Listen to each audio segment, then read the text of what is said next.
Salam sejahtera Bapak Ibu yang saya kasihi, dimanapun Anda berada. Berjumpa kembali dengan saya, Pendeta Nathan Jurnawan, dalam acara live streaming pada hari ini, tanggal 11 April 2021. Suasana COVID memang sudah mengalami banyak perubahan sejak diaktifkannya vaksinasi COVID, baik di dunia maupun di Indonesia khususnya. Tapi itu bukan akhir dari virus corona. Kita masih berjuang menghadapi dampak dari virus corona, dan semoga di bulan Juni atau Juli ibadah tatap muka sudah bisa kita langsungkan. Namun untuk sementara ibadah live streaming masih menjadi pilihan utama kita. Hari ini saya ingin mengajak Anda untuk melihat satu tema, Tuhan yang memberi, Tuhan yang mengambil. Namun sebelum kita masuk ke tema ini, kita akan mendengarkan dahulu pujian penyembahan yang akan dibawakan oleh Bapak Pendeta Jonathan Prawira. Ada 3 lagu yang akan dibawakan oleh beliau dari lagu-lagu ciptaan, lagu dari karya beliau. Yang pertama adalah Iman yang Murni. Kadang-kadang manusia harus mengalami goncangan, tantangan, permasalahan agar imannya itu dimurnikan melalui berbagai macam tantangan permasalahan tersebut. Jalan Tuhan, Waktu Tuhan adalah judul lagu yang kedua. Karena dialah yang mengendalikan waktu manusia dari lahir sampai meninggal. Apapun yang akan terjadi di dalam hidup manusia ada di tangan Tuhan. Karena itulah di lagu kedua, Jalan Tuhan, Waktu Tuhan. Dia yang punya otoritas. Dan lagu yang ketiga adalah Bertahan Sampai Kesudahan. Walau badai apapun yang terjadi di dalam hidupmu, kehilangan apapun yang terjadi di dalam hidupmu, engkau harus tetap mempertahankan imanmu sampai akhir. Itulah lagu ketiga. Kita akan mendengarkan pujian penyembahan yang akan dibawakan oleh Bapak Pendeta Jonathan Prawira. Waktu dan tempat kami persilakan.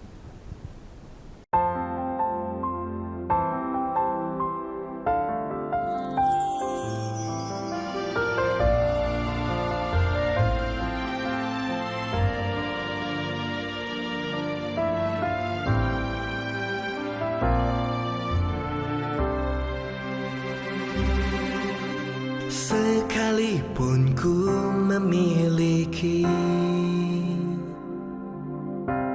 iman sekecil biji sesawi, namun ku kenal yang ku sembah,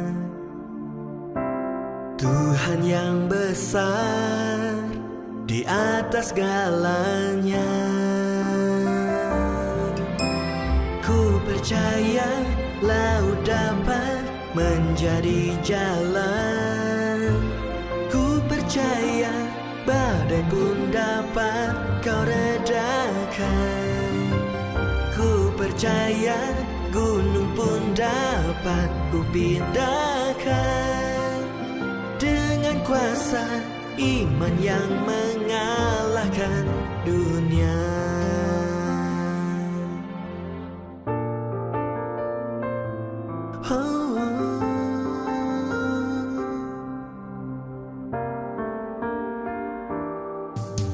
Sekalipun ku memiliki iman sekecil biji sesawi, namun ku kenal yang ku sembah, Tuhan yang besar di atas segalanya. Percaya laut dapat menjadi jalan. Ku percaya badai pun dapat kau redakan. Ku percaya gunung pun dapat ku pindahkan. Dengan kuasa iman yang mengalahkan dunia.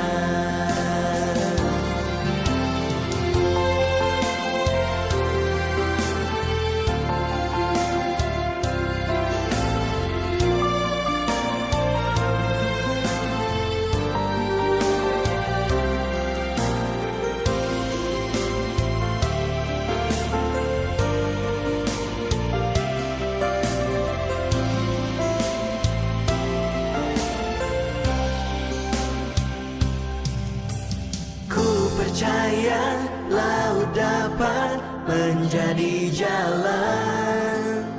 Ku percaya badai pun dapat kau redakan. Ku percaya gunung pun dapat ku pindahkan. Dengan kuasa iman yang mengalahkan dunia.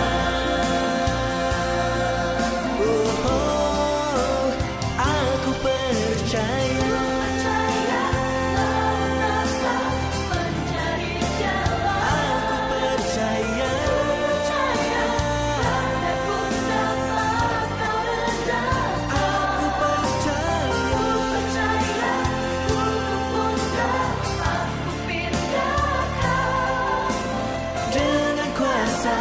Iman yang mengalahkan dunia. Dengan kuasa iman yang mengalahkan dunia.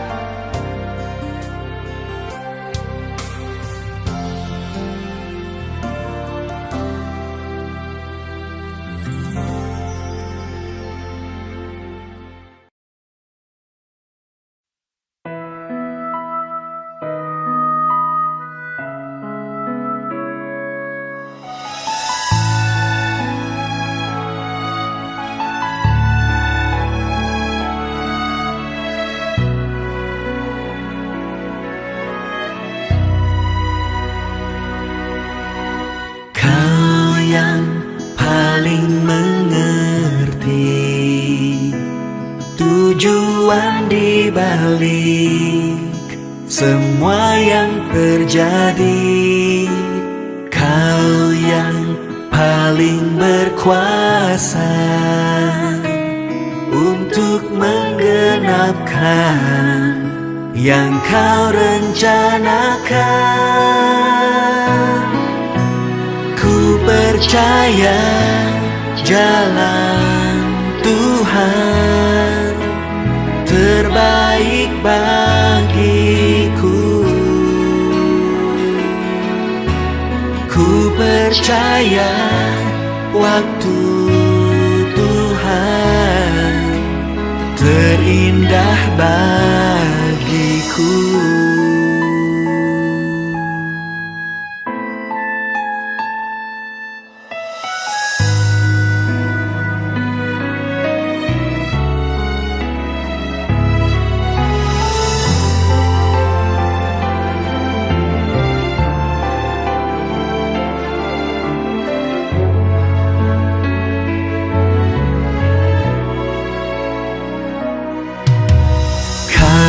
Yang paling mengerti tujuan di balik semua yang terjadi.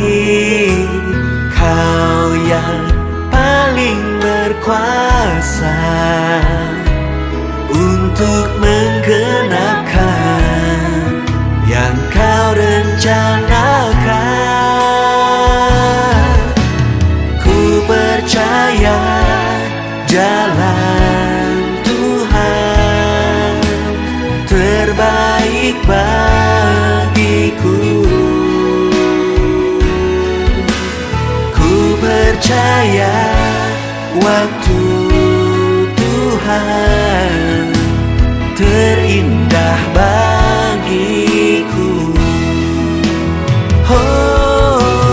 Ku percaya jalan Tuhan terbaik bagiku. Ku percaya waktu Tuhan terindah bagiku.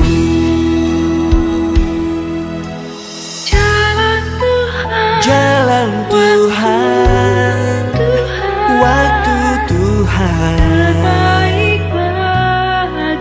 terbaik bagiku. bagiku.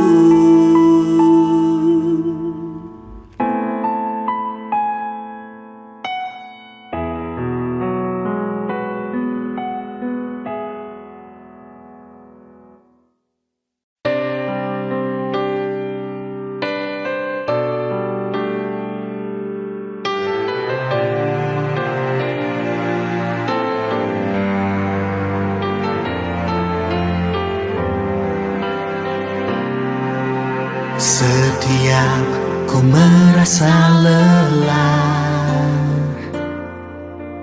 oleh perkara di dunia, Kau Tuhan selalu punya cara menguatkanku lagi senantiasa. Setiap hatiku terluka oleh perlakuan manusia, Kau Tuhan selalu punya cara memulihkanku lagi senantiasa. Bersamamu aku bisa bertahan sampai pada kesudahannya. Ku percaya, ku terima kemenangan pada akhirnya. Setiap hatiku terluka oleh perlakuan manusia, Kau Tuhan selalu punya cara memulihkanku lagi senantiasa. Bersamamu aku bisa bertahan sampai pada kesudahannya. Ku percaya, ku terima kemenangan pada akhirnya. Bersamamu aku bisa kesudahannya. Ku percaya, ku terima kemenangan pada akhirnya. Kemenangan pada akhirnya.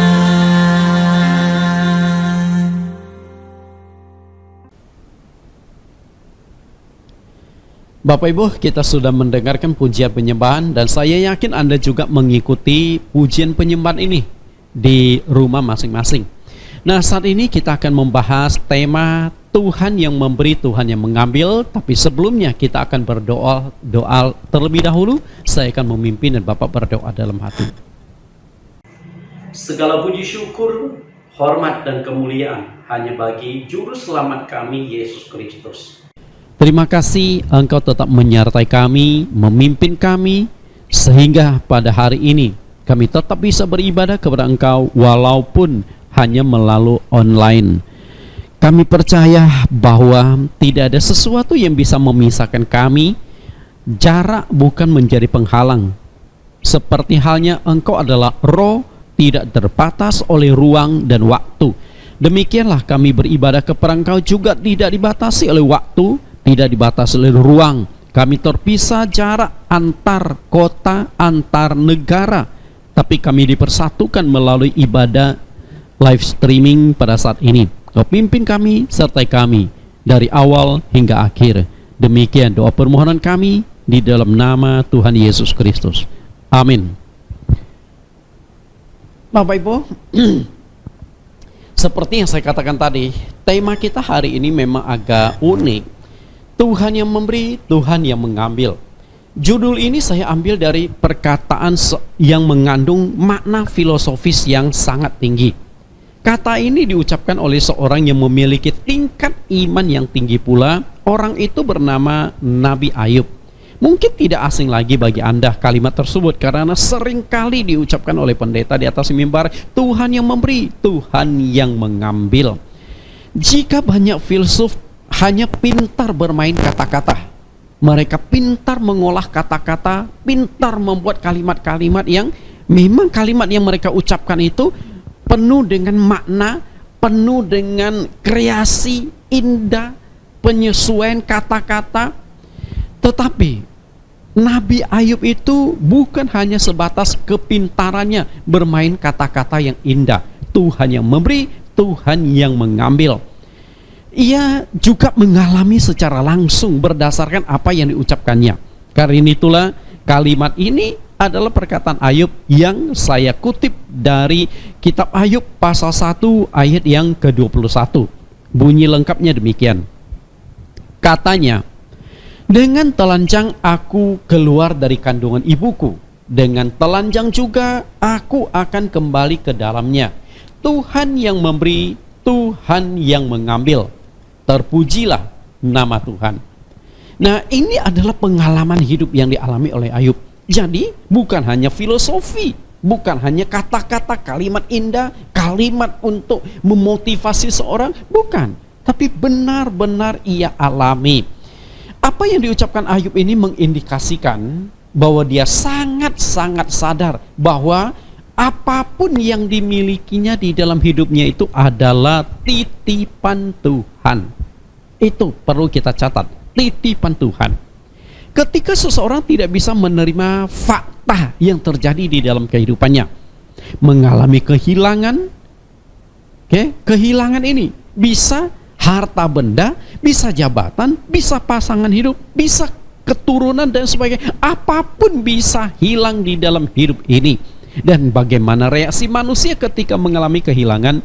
Ketika dia menganggap apa yang dimiliki itu adalah hak miliknya secara penuh, hak miliknya secara utuh, maka dia tidak siap menerima kehilangan itu.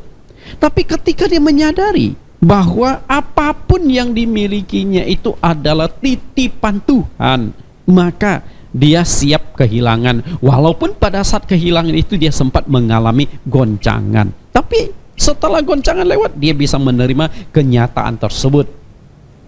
Inilah yang terjadi dengan diri Ayub. Dia sadar betul bahwa apapun yang dimilikinya itu hanyalah titipan Tuhan. Karena itu dia berkata, dengan telanjang aku keluar dari kandungan ibuku, dengan telanjang juga aku akan kembali ke dalamnya. Artinya dia lahir dengan tangan kosong, akan pergi dengan tangan kosong. Dia lahir dengan polos, tidak bawa apapun, dan dia akan pergi juga dengan polos, tidak bisa membawa apapun di saat dia mengalami kematian. Menurut Ayub, semua itu adalah titipan. Dalam hal apa saja titipan itu, saya akan membahas 3 hal pada saat ini, bahwa segala sesuatu yang dimiliki itu adalah titipan. Yang pertama adalah kekayaan adalah titipan. Alkitab mencatat bahwa Ayub ini adalah seorang yang sangat kaya. Sangat kaya. Kita baca di dalam Ayub pasal 1 ayat 1 sampai ayat yang ketiga. Ayub pasal 1 ayat 1 sampai 3. Ada seorang laki-laki di tanah Uz bernama Ayub. Orang itu saleh dan jujur. Ia takut akan Allah dan menjauhi kejahatan. Ia mendapat 7 anak laki-laki dan 3 anak perempuan. Ayat 3, ia memiliki 7.000 ekor kambing domba, 3.000 ekor unta, 500 pasang lembu, 500 keledai betina, dan budak-budak dalam jumlah yang sangat besar. Sehingga orang itu adalah yang terkaya dari semua orang di sebelah timur. Perhatikan kalimat terakhir di ayat yang ketiga. Ia memiliki budak-budak dalam jumlah yang sangat besar. Artinya, anak buah Ayub, pegawai Ayub, asisten Ayub begitu banyak. Budak-budak ini yang ditugaskan untuk ngurus kekayaan-kekayaan yang dimiliki Ayub. Dan Ayub itu akhirnya menjadi orang yang terkaya dari semua orang di sebelah timur. Di posisi mana kita tidak tahu persis, tapi tentunya di tempat tinggal Ayub dan sekitarnya dia adalah orang yang paling kaya. Nah, ini adalah gambaran sekilas tentang Ayub. Tentu Ayub ini bisa mendapatkan begitu banyak kekayaan berupa hewan. Kalau sekarang orang kaya itu nggak bisa diketahui, karena saat sekarang itu segala kekayaan itu sudah diinvestasikan dalam bentuk-bentuk lain. Tidak kelihatan, atau dia simpan di dalam rekening-rekening di bank. Kalau dulu kan tidak ada penyimpanan, tidak ada bank. Jadi kekayaan seseorang itu tampak nyata. Demikian pula kekayaan dimiliki oleh Ayub begitu banyak dan itu bisa dihitung. Dia memiliki begitu banyak hewan, itu bukan dalam waktu yang singkat. Tidak. Tapi dia memiliki kekayaan itu mengalami satu proses yang cukup panjang. Misalnya onta lah. Ayub itu memiliki 3.000 ekor onta. Dan onta ini adalah hewan yang sulit. Dan prosesnya itu lama untuk dikembangbiakkan. Unta itu memiliki periode kehamilan yang tak kalah panjang. Kalau manusia, kehamilan itu hanya mencapai 9 bulan, tapi untuk onta, kehamilan onta itu mencapai 13 bulan, artinya setahun lebih. Nah, itu untuk onta jenis baktria, onta yang punya punuk 2. Okay? Jadi kan onta itu ada punuknya hanya 1, tapi ada juga yang 2 punuknya. Okay? Di depan 1, di belakang 1. Nah, itu jenis onta baktria. 13 bulan dia kandung. Kemudian ada lagi unta Arab. Unta Arab lebih jauh, lebih lama lagi dia berkembang biak, yaitu ketika unta itu hamil butuh waktu 15 bulan. Itu unta yang berpunuk 1. Biasanya untuk unta akan melahirkan 1 anak itu, 1 periode itu hanya 1 kali. Ya, 1 periode itu hanya seekor anak. Jarang sekali unta itu memiliki anak lebih dari 1 dalam 1 kandungan. Karena kan Anda tahu sendiri, ketika unta itu dilahirkan saja, badan unta itu sudah besar. Apalagi kalau 2 ekor unta yang ada di dalam perut unta betinanya, pasti desak-desakan dan juga luar biasa. Namun segala harta kekayaan yang dimiliki Ayub, bertahun-tahun dia tumpuk, bertahun-tahun dia kembangkan, tapi di dalam waktu 1 hari secara bersamaan hilang karena 3 hal. Jadi harta kekayaan Ayub itu hilang dalam 1 hari karena 3 hal tersebut. Yang pertama adalah karena manusia. Ayub punya kekayaan itu dirampas oleh orang. Kita lihat ayat yang ketiga, 14 dan 15. Ayub pasal 1 ayat 14 sampai 15. Datanglah seorang pesuruh kepada Ayub dan berkata, sedang lembu sapi membajak dan keledai-keledai betina makan rumput di sebelahnya. Datanglah orang-orang Sheba menyerang dan merampasnya, serta memukul penjaganya dengan mata pedang. Hanya aku sendiri yang luput sehingga dapat memberitahukan hal itu kepada Tuhan. Tadi saya sudah katakan kekayaan Ayub itu berupa hewan-hewan. Nah, satu kali ketika hewan-hewan digembalakan, keledai-keledai, sapi dan lembu sapi sedang digembalakan oleh banyak gembalanya di padang.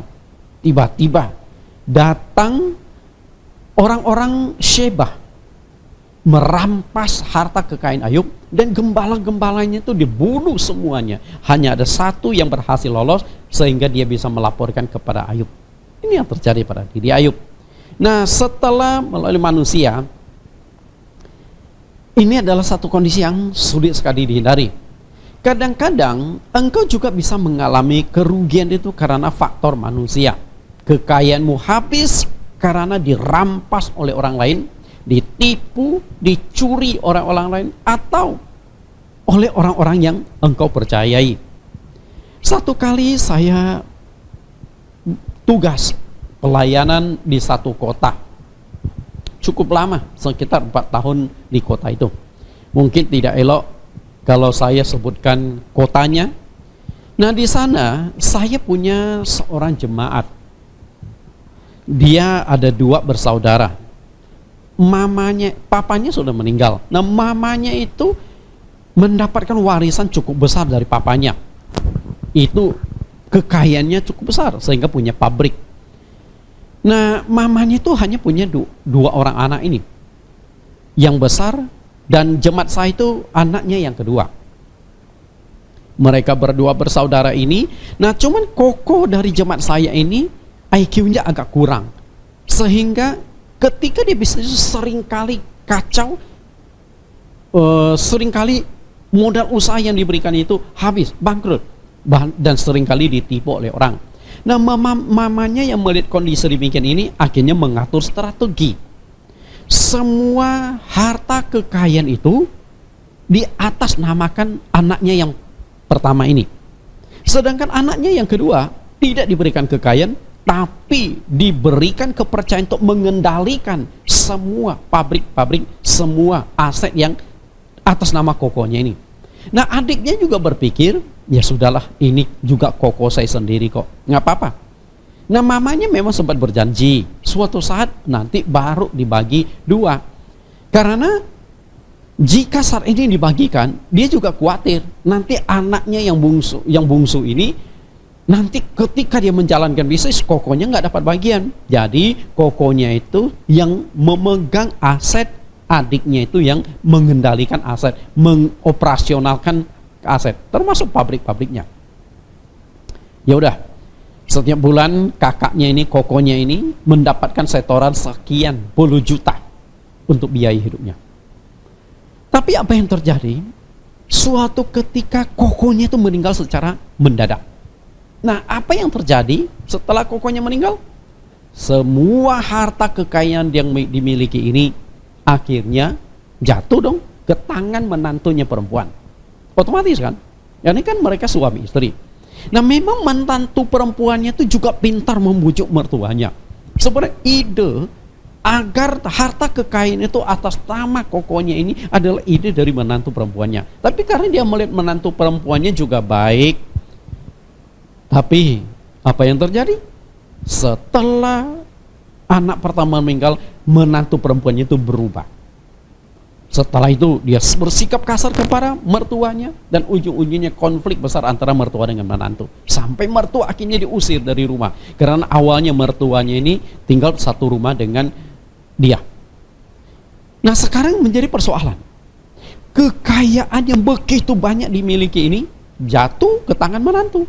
Anak kandungnya yang mengusahakan pabrik, yang mengoperasionalkan pabrik, otomatis nggak kebagian, karena asetnya kan atas nama kokonya, dan sekarang jatuhnya ke ensonya, ke iparnya. Nah, akhirnya masalah ini sampai ke pengadilan. Tapi pengadilan tetap berdasarkan fakta bahwa setelah sang suami meninggal, otomatis harta kekayaan itu jatuh ke tangan istri, habis semua. Itu bisa saja terjadi. Sakit hati nggak? Oh, sakit hati. Kalau sudah berbicara tentang kekayaan itu, konflik-konflik keluarga itu pasti terjadi. Nah, inilah salah satu cara melewati manusia. Kekayaanmu bisa habis. Engkau ditipu orang, dicuri orang, dirampas orang, dan lain sebagainya. Lalu yang kedua yang dialami oleh Ayub adalah musibah atau bencana. Kita lihat Ayub pasal 1 ayat 16. Sementara orang itu berbicara, datanglah orang lain dan berkata, api telah menyambat dari langit dan membakar serta memakan habis kambing domba dan penjaga-penjaganya. Hanya aku sendiri yang luput sehingga dapat memberitahukan hal itu kepada Tuhan. Ini musibah atau bencana. Walaupun kita tahu di balik musibah dan bencana ini ada permainan dari si iblis. Satu ketika kambing domba itu sedang digembalakan di padang oleh gembala-gembalanya Ayub. Tiba-tiba api turun dari langit. Saya yakin apinya itu cepat sekali. Kenapa saya katakan cepat? Karena kalau domba, kambing mungkin tidak bisa menyelamatkan diri karena dia nggak bisa melihat ke atas, dan juga larinya relatif tidak begitu kencang. Tapi manusia, gembala, ternyata juga ikut dibakar oleh api. Jadi kecepatan api itu luar biasa, dan juga api itu saya yakin sangat besar. Karena kan ini area cukup luas. Kalau antara gembala satu dengan gembala lain jaraknya 50 meter, otomatis api mungkin bisa menyebar sampai 50 meter. Atau api ini segumpal-segumpal menyerang setiap hewan dan setiap gembala, kita tidak tahu. Intinya ini musibah dan bencana. Siapa yang mengira di siang bolong saat gembala sedang menggembalakan kambing dombanya, tiba-tiba musibah itu datang, api turun dari langit. Habislah semua kambing domba Ayub dibakar oleh api. Bukan hanya kambing dombanya, tapi gembala-gembalanya pun ikut terbakar oleh api. Dan di sini dikatakan kembali lagi seperti sebelumnya, hanya satu orang yang lolos, sehingga orang itulah yang bisa melaporkan kepada Ayub semua yang terjadi. Dia menjadi saksi mata yang hidup menceritakan kondisi itu. Bagaimana reaksi Ayub? Tadi sudah kehilangan lembu, sapi, keledai. Sekarang semua kambing domba juga ikut habis. Bapak Ibu yang saya kasihi, musibah dan bencana adalah hal yang sulit sekali diprediksi. Sulit untuk dihindari manusia. Misalnya terjadinya kebakaran, siapa yang menyangka rumah Anda terbakar, pabrik Anda terbakar, toko Anda terbakar? Kita nggak bisa tahu, nggak bisa diprediksi. Bisa terjadi karena korslet listrik, bisa terjadi karena berbagai macam faktor. Kemudian musibah dan bencana ini bisa terjadi misal letusan gunung atau gempa bumi, longsor. Kita tidak tahu yang namanya bencana ini. Misalnya yang terjadi di Aceh, salah satu bencana kemanusiaan yang menurut para ahli ini adalah bencana terbesar kelima yang pernah terjadi di dunia. Anda bayangkan, bencana tsunami di Aceh yang terjadi pada tanggal 26 Desember 2004. Gelombang tsunami itu menyapu pesisir Aceh pasca gempa dangkal yang berkekuatan 9,3 skala Richter. Itu adalah gempa yang cukup dahsyat. Karena gempa 6 skala Richter saja bisa membuat gedung itu bergetar, bahkan runtuh. Apalagi 9,3 skala Richter yang terjadi di dasar laut Samudra Hindia. Gempa yang terjadi berdampak yang cukup banyak korban. 230.000 jiwa melayang, 230.000 meninggal. Siapa yang menyangka? Inilah satu musibah, satu bencana. Walaupun teknologi saat ini sudah sangat-sangat canggih, namun yang namanya gempa bumi itu masih sulit sekali dideteksi. Sehingga tidak ada peringatan awal, tidak ada peringatan dini untuk menghadapi yang namanya gempa bumi. Tahu-tahu saja terjadi goncangan, bangunan pada hancur, dan banyak orang yang meninggal. Lalu yang ketiga, karena peperangan. Kekayaan Ayub bisa habis karena diserbu oleh tentara-tentara orang Kasdim. Kita lihat di Ayub pasal 1 ayat 17. Sementara orang itu berbicara, datanglah orang lain dan berkata, orang-orang Kasdim membentuk 3 pasukan, lalu menyerbu onta-onta dan merampasnya serta memukul penjaganya dengan mata pedang. Hanya aku sendiri yang luput sehingga dapat memberitahukan hal itu kepada Tuhan. Setiap kali musibah dan bencana yang terjadi ini, ada satu orang yang lolos yang melaporkan kepada Ayub. Nah, kali ini harta kekayaan Ayub, onta-onta Ayub, semuanya dirampas oleh tentara-tentara orang Kasdim. Kemudian gembala-gembalanya dibunuh semua. Habis sudah kekayaan Ayub. Peperangan adalah kondisi politik yang memang sulit dihindari dan bisa terjadi di mana saja dan kapan saja. Dan ada 3 kondisi yang biasa terjadi di dalam peperangan. Kondisi yang pertama adalah perang dunia. Nah, perang dunia ini melibatkan banyak negara. Misalnya yang terjadi pada tahun 1914 sampai 1918, Perang Dunia Pertama itu melibatkan kurang lebih 70 juta tentara militer. Dari 70 juta yang terlibat di dalam peperangan tersebut, sekitar 9 juta prajurit itu gugur di medan perang. Angka yang luar biasa. Lalu Perang Dunia Kedua meletus di tahun 1939 sampai 1945. Dan ini skala perangnya lebih besar lagi, melibatkan 100 juta tentara lebih, dan yang gugur juga jauh lebih banyak, mencapai 50 sampai 70 juta tentara. Ini perang dunia. Kita tidak tahu kira-kira Perang Dunia Ketiga seperti apa. Dan saya yakin ketika terjadinya Perang Dunia Ketiga, kerusakan, kematian akan berlipat-lipat lebih parah daripada Perang Dunia Pertama maupun Perang Dunia Kedua. Karena kecanggihan teknologi persenjataan zaman sekarang jauh berkali-kali lipat daripada di zaman Perang Dunia Pertama maupun Perang Dunia Kedua. Jika tahun 1945 setelah Jepang dijatuhi 2 bom atom di kota Hiroshima dan Nagasaki, mereka langsung menyerah. Tapi saat ini bom atom yang diciptakan ribuan kali lebih dahsyat dari tahun 45. Kira-kira kerusakan, kehancuran, dan kematian yang bisa terjadi akibat peperangan itu berapa banyak? Sulit sekali diprediksi, tapi akan sangat mengerikan. Lalu jenis perang yang kedua adalah perang negara. Perang negara ini bisa saja melibatkan 2 negara berantem, misalnya 2 negara tetangga karena memperebutkan wilayah, lalu terjadi konflik di antara 2 negara ini. Ini bisa banyak sekali terjadi di dunia ini. Nah, bisa saja melibatkan bukan hanya 2 negara, tapi beberapa negara. Tapi skalanya masih terbatas hanya beberapa negara. Tapi kalau sudah bicara perang dunia, itu pasti melibatkan jauh lebih banyak negara dan tentara. Kemudian yang ketiga adalah perang saudara. Nah, ini yang bermasalah. Perang saudara ini adalah perang yang terjadi dalam internal sebuah negara.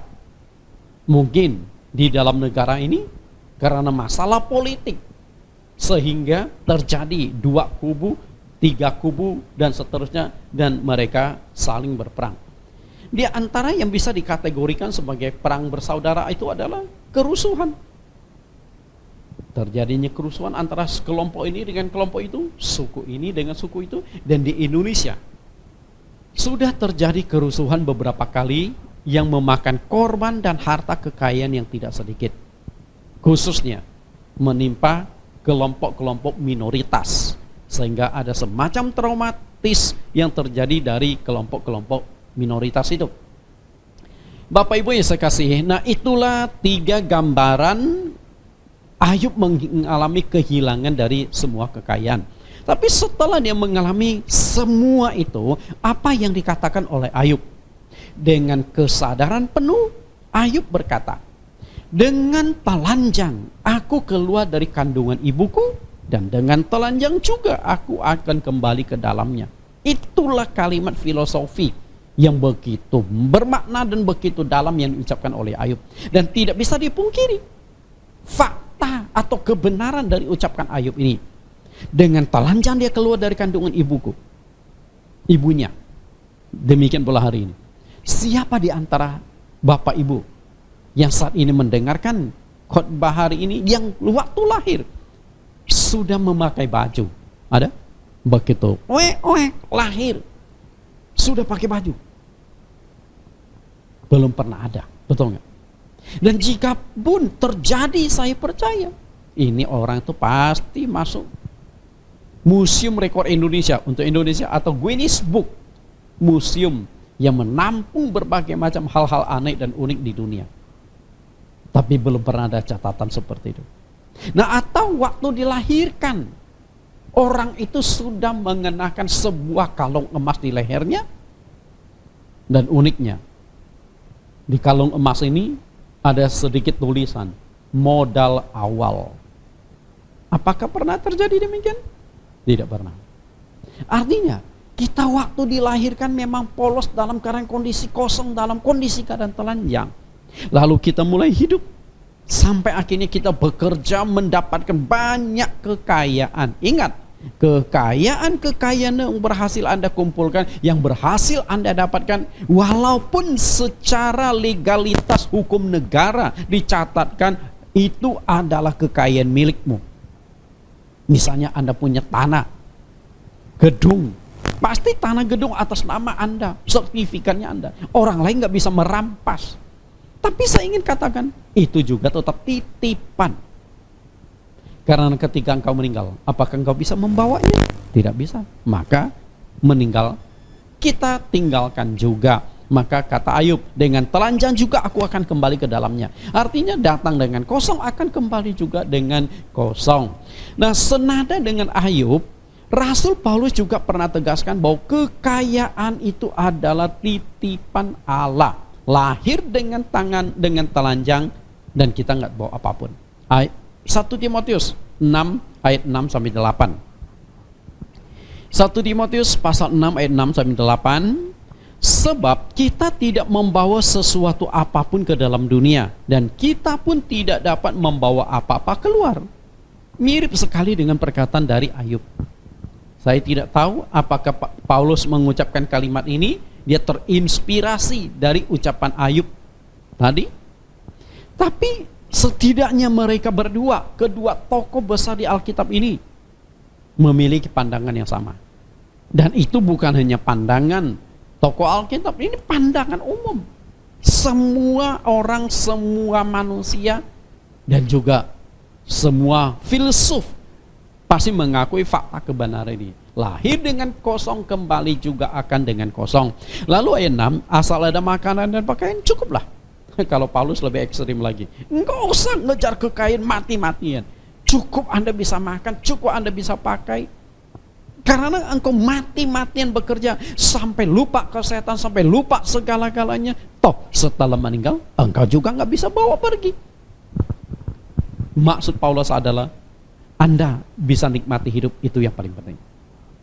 Ayat 9, tetapi mereka yang ingin kaya terjatuh ke dalam pencobaan.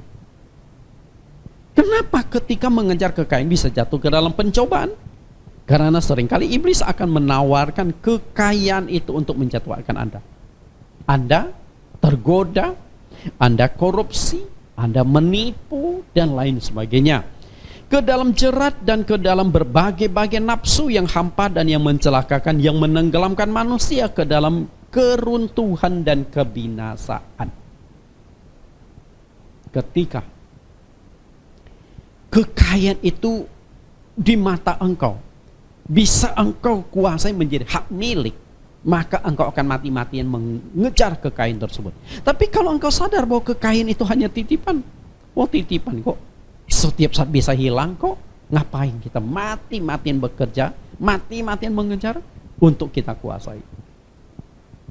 Bapak Ibu yang saya kasihi, karena itulah Rasul Paulus mengingatkan kita atau menasihati kita, kalau saat ini engkau orang kaya, menerima banyak titipan Allah, maka engkau harus kaya di dalam kebajikan. Artinya memanfaatkan kekayaan itu untuk menolong sesama. Karena itulah kehendak dari pemilik kekayaan. Kita coba lanjutkan di ayat bawahnya, ayat 17 sampai 19. Masih 1 Timotius pasal 6 ayat 17. Peringatkanlah kepada orang-orang kaya di dunia ini, agar mereka jangan tinggi hati dan jangan berharap pada sesuatu yang tak tentu seperti kekayaan, melainkan pada Allah dalam kekayaannya memberikan kepada kita segala sesuatu dinikmati. Di ayat yang ke-17 Paulus katakan, jangan berharap pada sesuatu yang tak menentu seperti kekayaan. Kenapa tidak menentu? Karena itu setiap saat bisa hilang. Karena kekayaan itu Tuhan kok. Tuhan mau ambil kembali dengan cara apapun, Anda tidak bisa mencegahnya. Ayat 18, peringatkanlah agar mereka itu berbuat baik, menjadi kaya dalam kebajikan, suka memberi dan membagi. Artinya kekayaan itu dimanfaatkan bukan untuk kepentingan diri sendiri, tapi untuk dibagikan kepada orang lain. Lalu ayat 19, dan dengan demikian mengumpulkan suatu harta sebagai dasar yang baik bagi dirinya di waktu yang akan datang untuk mencapai hidup yang sebenarnya. Paulus katakan hidup yang sebenarnya. Otomatis kalau hidup yang sebenarnya akan sama juga kekayaan yang sebenarnya. Saat ini kita hidup di dunia bukan hidup yang sebenarnya. Itu hanya numpang hidup. Karena jika hidup yang sebenarnya berarti Anda tidak akan mati lagi. Itu baru hidup sebenarnya. Okay? Nah kalau kita akan mati, kekayaan akan hilang. Kalau kita nggak akan mati lagi, maka kekayaan boleh Anda perjuangkan untuk menjadi hikmat milik Anda selamanya.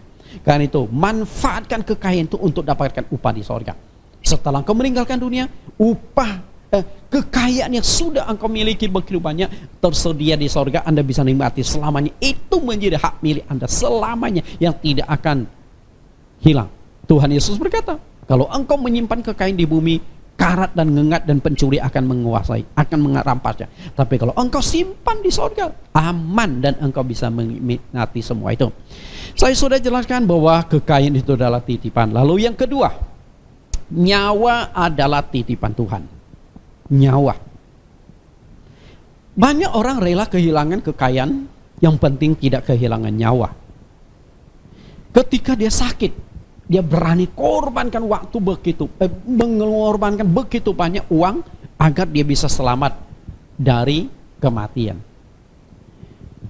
Tapi nyawa juga titipan. Artinya Anda juga tidak bisa mempertahankannya. Ayub memiliki satu istri yang memberinya 10 anak.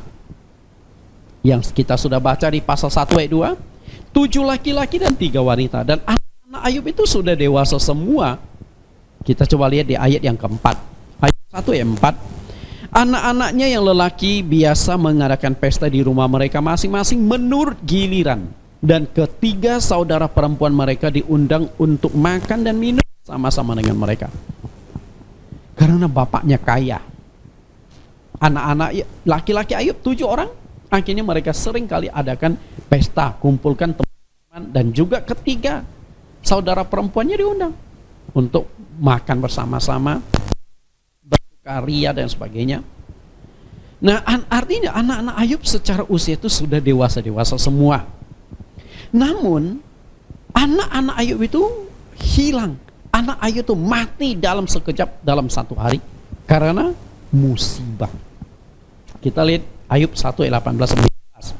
Sementara orang itu berbicara, datanglah orang lain dan berkata, anak-anak tuan yang lelaki dan yang perempuan sedang makan-makan dan minum anggur di rumah saudara mereka yang sulung. Kebetulan yang kali ini yang mendapat giliran jadwal mengadakan pesta itu yang paling bontot, anak yang paling anak yang paling sulung. Anak yang pertama mengadakan pesta, tapi ketika mereka sedang pesta terjadi masalah. Apa yang terjadi? Ayat 19.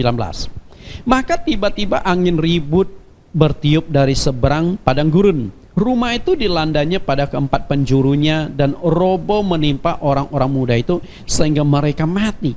Hanya aku sendiri yang luput sehingga dapat memberitahukan hal itu kepada Tuhan. Ketika sedang pesta, datang angin yang begitu dahsyat. Angin yang begitu kencang. Bayangkan, rumah tempat mereka sedang mengadakan pesta itu bisa ambruk oleh angin. Kira-kira seperti angin apa? Apakah angin tornado yang mutar-mutar itu? Saya tidak tahu persis. Karena di Alkitab tidak dijelaskan secara rinci. Tapi yang jelas gara-gara angin rumah itu bisa roboh. Bukan atapnya yang melayang karena ditiup angin. Tapi rumah itu sampai ambruk. Lalu berapa kecepatan angin itu? Sampai 10 anak Ayub yang sedang mengadakan pesta di rumah itu tidak ada satupun yang selamat.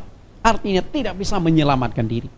Padahal segede-gedenya rumah anak Ayub pada saat itu saya yakin tidak akan seperti mall-mall, apartemen-apartemen yang kita lihat saat ini. Mestinya bagi anak Ayub itu keburulah untuk menyelamatkan diri. Tapi faktanya tidak ada satupun yang selamat. Ini adalah satu musibah yang luar biasa. Ayub adalah seorang yang sangat kaya, namun kekayaannya itu tidak bisa untuk mencegah kematian yang menimpa semua anaknya. Justru mungkin gara-gara kekayaannya itu pula yang mengakibatkan anak Ayub itu mati semua. Coba kalau anak Ayub ini tidak memiliki uang, Ayub tidak memiliki uang, sehingga anaknya tidak bisa sering mengadakan pesta, mungkin tidak akan mati secara serempak, betul? Ini membuktikan uang itu bukan segala-galanya. Uang tidak bisa membeli nyawa. Memang kita tahu bahwa segalanya butuh uang, tapi uang bukan segala-galanya. Uang tidak akan bisa membeli nyawamu. Semua manusia itu berasal dari Allah. Nyawa kita adalah milik Allah. Kita hanya dititipkan memakai. Setiap saat dia mau ambil kembali, kita tidak bisa menolak. Yang namanya kematian, tidak seorang pun bisa menghindarinya. Seperti yang dikatakan oleh Raja Salomo di Pengkhotbah pasal 8 ayat yang ke-8, tiada seorang pun yang berkuasa menahan angin dan tiada seorang pun berkuasa atas hari kematian. Seperti angin yang melanda rumah di mana anak-anak itu berkumpul, ketika dia landa, rumah itu roboh. Siapa yang bisa menahan? Siapa yang bisa menolak? Tidak bisa. Angin tidak bisa ditolak, kematian pun tidak bisa ditolak, tidak bisa ditahan. Ketika kematian itu terjadi, habislah. Kalau waktunya terjadi, sang pemilik nyawa mau ambil kembali, ya sudah selesai. Tiada seorang pun berkuasa melawan angin. Artinya tidak seorang pun berkuasa melawan kematian. Yang menentukan itu bukan Anda. Sejarah mencatat ada seorang kaisar di Cina bernama Qin Shi Huang. Dia hidup pada tahun 260 sampai 210 sebelum Masehi. Suatu ketika Qin Shi Huang ini pernah mengutus orang, kepercayaan dia bernama Su Fu, untuk memimpin satu armada cukup besar, 500 anak-anak muda diutus untuk mencari obat panjang umur, atau saat itu mereka sebut obat keabadian, supaya Raja Qin Shi Huang ini setelah minum obat itu dia akan mati. Rupanya Qin Shi Huang ini takut mati juga ya, tidak rela mati, dia mau panjang umur sepuasnya menjadi raja memerintah di RRC di China zaman dulu. Tapi apa yang terjadi? Apakah Qin Shi Huang mendapatkan obat itu? Enggak ada. Dan akhirnya dia juga mati. Memang enggak ada obat memperpanjang umur. Kalau hanya sebagai maintenance, misalnya kita jaga kesehatan dengan makanan minuman yang sehat, itu hanya maintenance. Ya, mungkin umur kita akan lebih panjang, tapi suatu saat tetap saja meninggal. Bukti bahwa manusia tidak berkuasa atas kematian adalah tidak seorang pun tahu kapan ia mati. Betul nggak? Apakah Anda tahu kapan akan mati? Tidak tahu. Di Pengkhotbah 9:12 dikatakan, karena manusia tidak mengetahui waktunya. Tidak bisa mengetahui waktu apa? Waktu kematian. Seperti ikan yang tertangkap dalam jala yang mencelakakan, dan seperti burung yang tertangkap dalam jerat, begitulah anak-anak manusia terjerat pada waktu yang malang, kalau hal itu menimpa mereka secara tiba-tiba. Bapak Ibu perhatikan di sini. Hal itu menimpa mereka secara tiba-tiba. Kematian bisa terjadi mendadak. Sulit dihindari. Kalau nyawa itu memang titipan Tuhan, setiap saat Tuhan mau ambil kembali, Anda tidak bisa mencegah. Karena itulah banyak orang salah memanfaatkan titipan Allah, hidup secara tidak benar, memuaskan keinginan dagingnya, mengejar kepentingan pribadi dan lain sebagainya. Bapak Ibu yang saya kasihi, nyawa kita itu milik Tuhan. Karena itu, selagi kita diberikan kesempatan untuk memiliki nyawa kita, selagi diberikan kesempatan hidup, manfaatkan kesempatan itu untuk memuliakan Tuhan.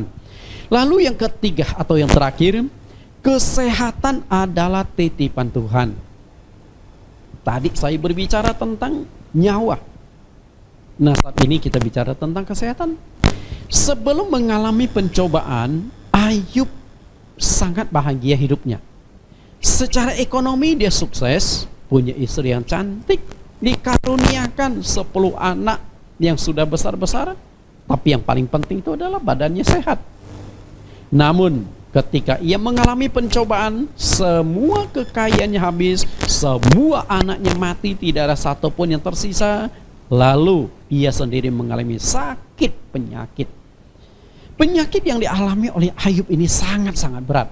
Mungkin zaman sekarang ini disebut dengan kanker kulit yang ganas. Seberapa ganasnya penyakit kulit yang menyerang Ayub? Kita coba lihat Ayub pasal 2 ayat 7 sampai 8. Ayub pasal 2 ayat 7 sampai 8.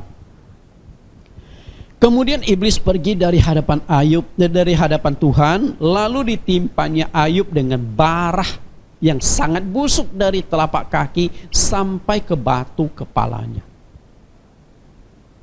Kita lihat serangan iblis kali ini. Ayub diserang dengan penyakit. Ayat 2, ayat 8, lalu Ayub mengambil sekeping beling untuk menggaruk-garuk badannya sambil duduk di tengah-tengah abu. 10 jari Ayub sampai tidak kuat lagi untuk menggaruk badannya, sehingga dia pakai yang lebih tajam, beling.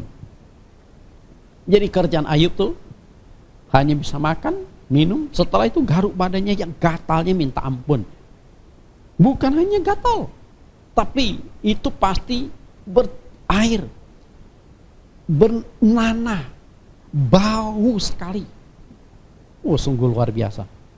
Sampai satu ketika teman-teman Ayub datang berkunjung. Begitu mereka melihat Ayub, mereka sudah tidak kenal bahwa ini adalah Ayub. Mungkin mereka masih kenal suara Ayub, tahu tempat tinggal Ayub, tapi mereka sudah nggak bisa lihat wajah Ayub. Artinya itu sudah hancur-hancuran, badan mukanya sudah hancur-hancuran. Begitu mengerikannya kanker kulit yang menimpa Ayub itu. Kesehatan adalah anugerah Tuhan. Yeremia pasal 33 ayat 6 sampai 7. Yeremia 33 6 sampai 7. Sesungguhnya aku akan mendatangkan kepada mereka kesehatan dan kesembuhan, dan aku akan menyembuhkan mereka dan akan menyingkapkan kepada mereka kesejahteraan dan keamanan yang berlimpah-limpah. Aku akan memulihkan keadaan Yehuda dan Israel dan akan membangun mereka seperti dahulu. Kesehatan itu adalah anugerah Tuhan. Nah, kalau Tuhan bisa mendatangkan kesehatan, tentu Tuhan juga bisa mendatangkan penyakit. Dan di dalam Alkitab banyak contoh-contoh kasus orang mengalami sakit penyakit karena hukuman atau teguran Tuhan. Bapak Ibu yang saya kasihi, artinya semua itu titipan Tuhan. Nah, kalau itu titipan Tuhan, setiap saat Tuhan berhak, Tuhan bisa mengambil kembali. Karena di judul tadi sudah dikatakan Tuhan yang memberi, Tuhan yang mengambil. Pasti Tuhan punya alasan ketika dia mau ambil kembali. Karena itu mungkin saja sewaktu kita dikaruniakan kekayaan, kita tidak bisa memuliakan Tuhan. Dikaruniakan kesehatan, kita tidak bisa menjaga kesehatan, tidak bisa memakai kesehatan itu untuk kemuliaan Tuhan. Ketika kita dikaruniakan kesehatan, kita tidak pernah bersyukur. Oh, terima kasih Tuhan, Engkau sudah menjaga kesehatanku. Jarang beribadah, jarang berdoa. Ketika dikaruniakan kesehatan, kita tidak pernah ambil pelayanan, memberitakan Injil nggak pernah, besuk nggak pernah, pelayanan apapun tidak pernah. Dan juga kita tidak pernah menggunakan kesehatan untuk menolong sesama manusia yang membutuhkan pertolongan. Nah, kalau Tuhan melihat kesehatan yang sudah Tuhan karuniakan tidak bisa kita manfaatkan, tidak bisa kita jaga, tidak bisa kita pelihara dengan baik, Tuhan akan tarik kembali. Betul? Jangankan Tuhan, coba Anda pikirkan baik-baik. Ketika Anda menginvestasikan dana ini kepada seseorang, tapi disia-siakan. Ketika engkau memberikan kepercayaan kepada seseorang, disia-siakan. Kepercayaan itu pasti Anda tarik kembali, betul? Sama juga halnya dengan Tuhan. Dia memberi, Dia juga yang mengambil kembali. Bapak Ibu yang saya kasihi, Virus corona telah melanda dunia setahun lebih. Ada 3 dampak nyata dari virus corona. Korban kekayaan dengan adanya virus corona. Sudah berapa banyak kekayaan hilang. Dampak ekonomi yang mengalami goncangan. Banyak negara yang sedang mengalami krisis karena corona ini. Dampak yang kedua adalah kesehatan. Ketika engkau kena virus corona, melewati sulit. Ada yang sudah kena virus sembuh, tapi masih ada dampak-dampak dari COVID yang disebut dengan long COVID. Dan yang sulit dihindari adalah kematian. Sudah banyak orang yang mengalami kematian. Saya juga sempat mengalami COVID. Dan orang yang menularkan COVID kepada saya, akhirnya sudah meninggal. Setelah positif COVID 1 minggu lebih, sempat masuk ke rumah sakit Ciputra. Setelah itu meninggal dunia. Itulah satu kondisi, satu fakta yang tidak bisa kita hindari. Nah, yang menjadi pertanyaan akhir saya pada saat ini, pertanyaan kesimpulan saya adalah, apa reaksimu ketika engkau mengalami kehilangan, kekayaanmu hilang, kesehatanmu hilang, atau nyawa orang yang dekat dengan Anda hilang? Reaksimu apa? Apakah engkau berontak, marah, kecewa? Kalau sedih, mungkin tidak bisa kita hindari. Tapi satu hal yang harus kita tanamkan di dalam diri kita adalah, semua itu titipan kau. Nah, kalau yang menitipkan mau ambil kembali, kita nggak bisa mencegah. Kita hanya bisa berkata sama seperti Ayub, Tuhan yang memberi, Tuhan yang mengambil. Terpujilah nama Tuhan. Tuhan Yesus memberkati. Demikian renungan kita hari ini. Kita tundukkan kepala kita akan berdoa. Juru selamat kami Yesus Kristus, terima kasih Engkau sudah mengingatkan kami tentang makna sebuah kehidupan. Engkau yang memberi, Engkau yang mengambil. Kami hanya dititipkan untuk memakai kesehatan kami, kekayaan kami, nyawa kami. Dan ketika semua itu akan Engkau ambil kembali, tidak seorang pun yang bisa menolak. Walaupun kami memiliki kekuatan, kuasa di masyarakat, kami memiliki kekayaan, tapi kami tidak bisa mencegah ketika hal itu akan Engkau ambil kembali. Maka Tuhan selalu ingatkan kami bahwa semuanya itu hanya titipan. Kalau kami sadar akan titipan, maka hidup kami akan jauh lebih bermakna. Kami akan menggunakan titipan dari Tuhan akan jauh lebih bijaksana, jauh lebih baik. Baik untuk kemuliaan Engkau, menolong sesama dan sebagainya. Terima kasih Tuhan. Semoga kebenaran firman ini membuat kami hidup lebih bijaksana. Di dalam nama Tuhan Yesus kami telah berdoa.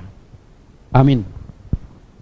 Bapak Ibu, kita akan mendengarkan pengumuman dan juga doa penutup dari Bapak Pendeta T. Chinghua. Waktu dan tempat saya persilahkan.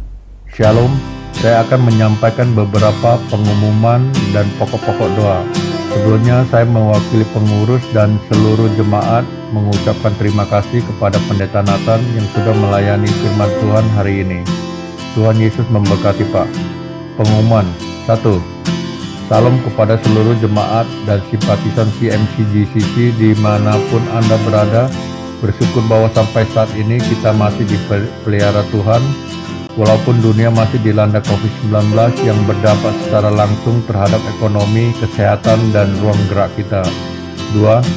Semoga pelaksanaan vaksinasi di seluruh dunia, khususnya di Indonesia, berjalan lancar dan sesuai target. Demi kesehatan kita semua, Gembala menghimbau agar seluruh jemaat segera memanfaatkan kesempatan untuk vaksinasi. 3.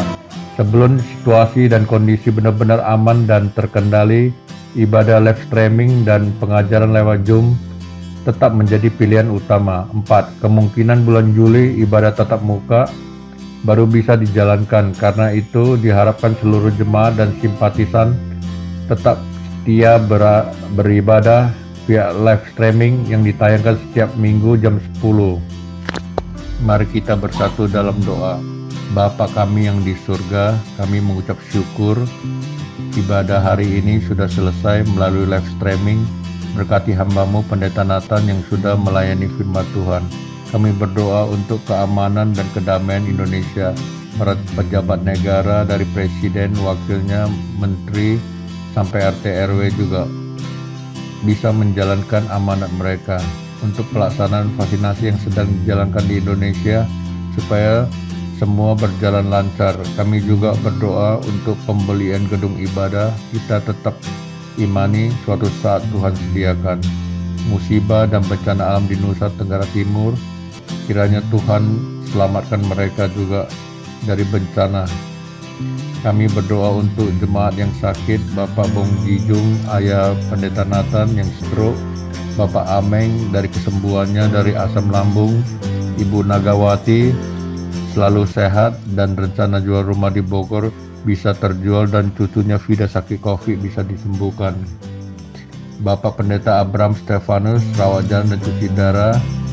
Kami juga berdoa untuk seluruh pengurus jemaat semuanya dilindungi dan diberkati Tuhan Yesus. Dan mari kita terima berkat dari Pendeta Nathan. Bapak Ibu, kita sudah mendengarkan pengumuman dan juga doa syafaat. Kita akan akhiri ibadah kita. Bapak Ibu, angkat kedua tangan Bapak Ibu untuk menerima berkat. Kasih yang sempurna, kuasa yang ajaib, kemuliaan yang kekal akan turun atas saudara sekalian. Maka saudara-saudari akan diberkati dalam kesehatan. Tuhan, dokter di atas segala dokter, sanggup menyembuhkan apapun penyakitmu. Dia akan menjauhkan engkau dari segala macam sakit penyakit. Tuhan Yesus akan melindungi keamananmu. Kemanapun engkau melangkah, ada malaikat-malaikat Tuhan yang akan melindungi, menjaga setiap langkahmu. Engkau akan diberkati dalam kekayaanmu. Apapun yang engkau kerjakan, Tuhan akan membuatnya berhasil. Sukacita, damai sejahtera akan turun atas saudara sekalian mulai saat ini sampai selama-lamanya. Kita akhiri dengan satu pujian, ku tak membawa apapun juga, satu lagu filosofi dari khotbah yang barusan kita dengar. Ku tak membawa apapun juga saat ku datang ke dunia.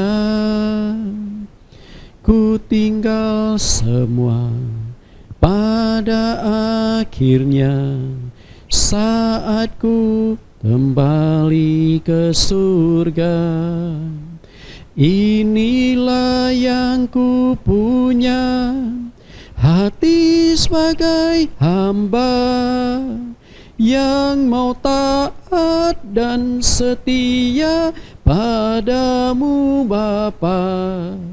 Kemanapun ku bawa hati yang menyembah dalam roh dan kebenaran sampai selamanya. Amin. Tuhan Yesus berkati, sampai bertemu di minggu depan.